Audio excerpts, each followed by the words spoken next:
Good morning, students. Today we are going to start Social Science Contemporary India second of class 10. We have already studied up to types of resources in chapter Resources and Development. Now we are going to start development of resources. Okay? मतलब संसाधनों का विकास हम कैसे करेंगे या कैसे होता है. ठीक है, तो इसमें हम लोग देखेंगे कि resources are vital for human survival as well as for maintaining the quality of life. तो संसाधन जो है मानव के सर्वाइव करने के लिए या मानव जीवन को व्यतीत करने के लिए या उसके जीवन की क्वालिटी को मेंटेन रखने के लिए रिसोर्सेज की बहुत ही अधिक आवश्यकता होती है. It was believe that resources are free gift of nature. As a result human beings use them indiscriminately and this has led to the following major problems. और क्योंकि विश्वास किया जाता है ये या लोग विश्वास करते हैं कि ये जो रिसोर्सेज है ये हमें प्रकृति के द्वारा उपहार में मिली हुई है, इसके परिणाम स्वरूप जो व्यक्ति होते हैं या ह्यूमन बींग्स होते हैं इसका दोहन करने लगते हैं और इसका बेधड़ल्ले से ये उपयोग करने लगते हैं, जो कि एक बहुत बड़ा ही समस्या को पैदा करता है. तो क्या क्या हो सकता है, कैसे कैसे दोहन लोग करते हैं कि depletion of resources for satisfying the greed of few individuals. ये क्या होता है, रिसोर्सेज जो होता है रिसोर्सेज का डिप्लेशन होने लगता है कुछ लोगों के हित के लिए, कुछ लोगों के संतुष्टि के लिए या कुछ व्यक्तिगत लोग के लालचपन से जो रिसोर्सेज होते हैं रिसोर्सेज का लोग दोहन करने लगते हैं. Next, accumulation of resources in few hands which in turn divided the society into two segments, that is haves and have nots और rich and poor. Accumulation of resources of few hands, जो resources है वो कुछ लोगों के हाथों में ही रह जाते हैं, जिसमें से जो कि सोसाइटी को दो भागों में बांट देता है. जैसे कि कुछ लोग जिनके पास रिसोर्सेज हैं, संसाधन हैं, और कुछ लोग जिनके पास संसाधन नहीं है.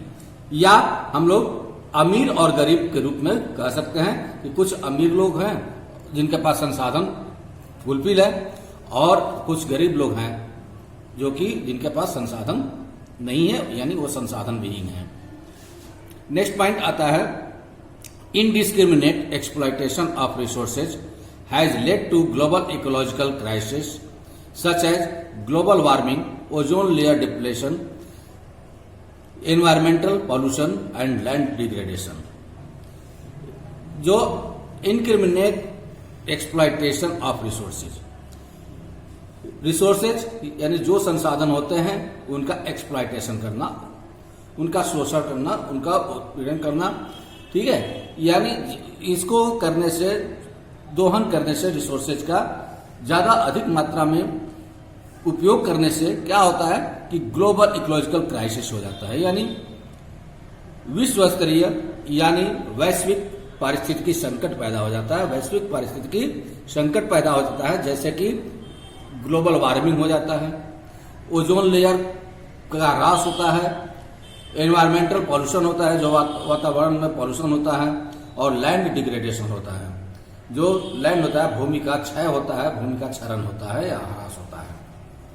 ठीक है, and equitable distribution of resources has become essential for a sustained quality of life and global piece.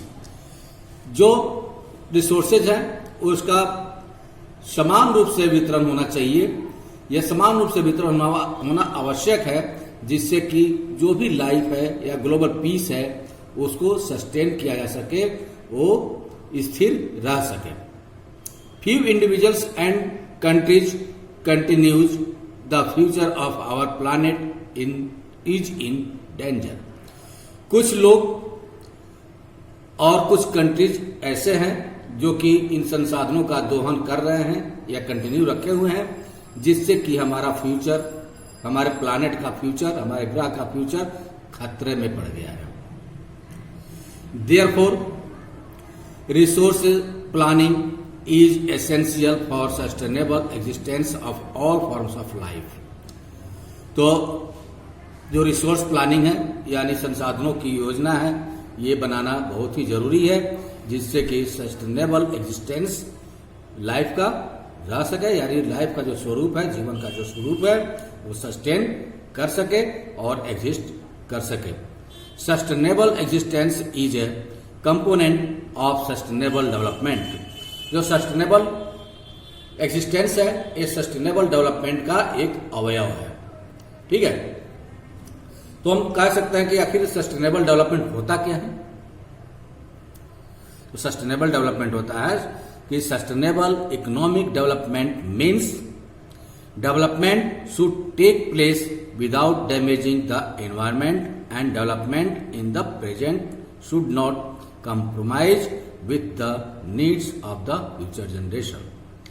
तो सस्टेनेबल इकोनॉमिक डेवलपमेंट का मतलब होता है कि वैसा डेवलपमेंट जो कि बिना पर्यावरण या बिना एनवायरमेंट को डैमेज किए होता है और ये वर्तमान समय में कंप्रोमाइज किया जाता है, जो कि फ्यूचर जनरेशन के लिए जरूरत पड़ती है, तो उस समय फ्यूचर जनरेशन हमारा उसको यूज कर सके.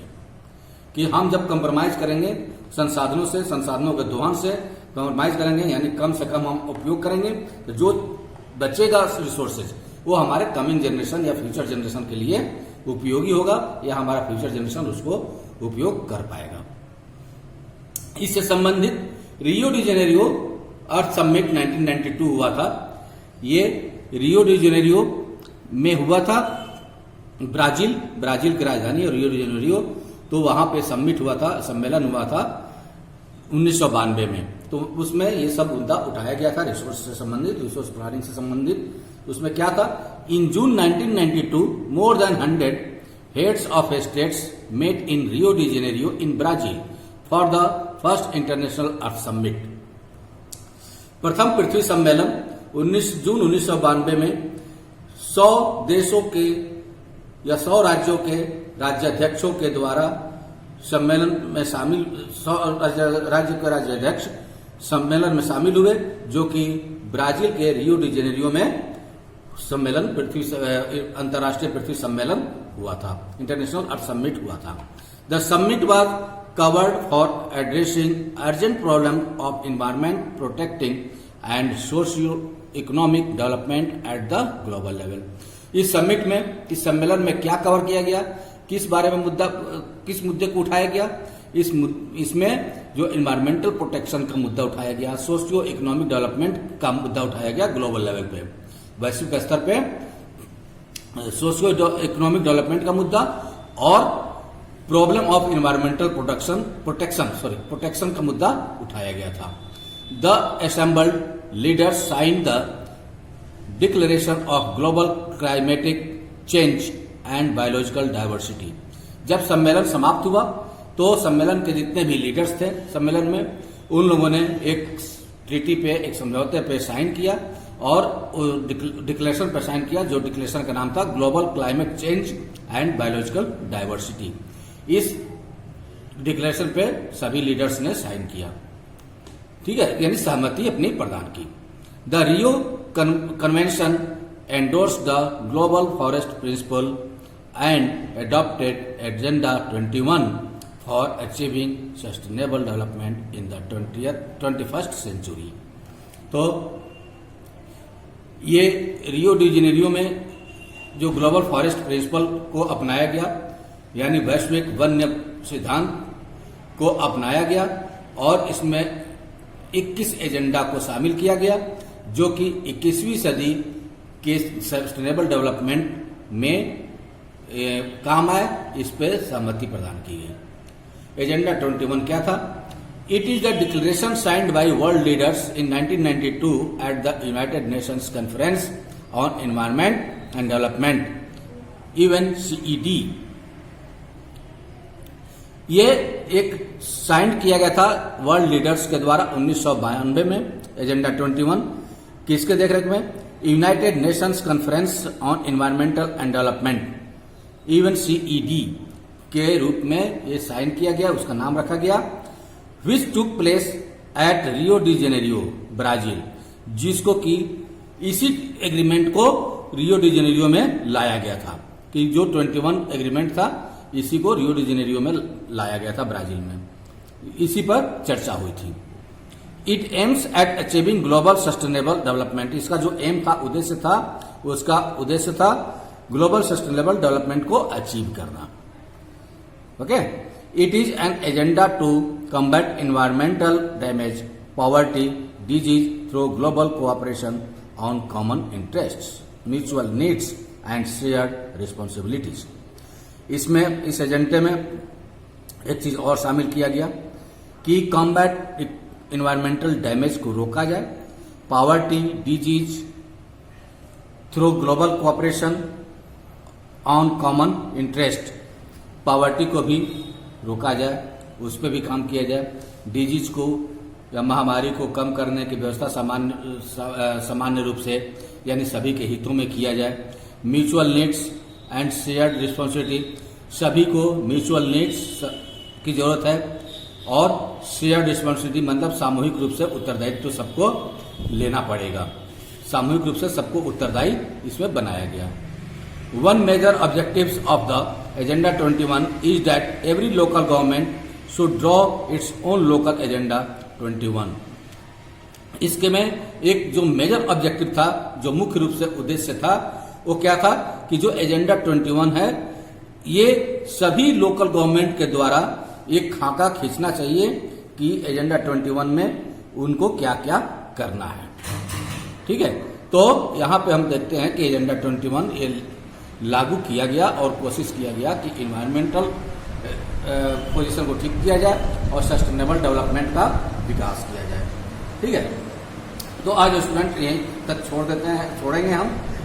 ठीक है, कल के वीडियो में या नेक्स्ट वीडियो में रिसोर्स प्लानिंग देखेंगे हम, रिसोर्स प्लानिंग। ठीक है, okay, thank you, have a nice day.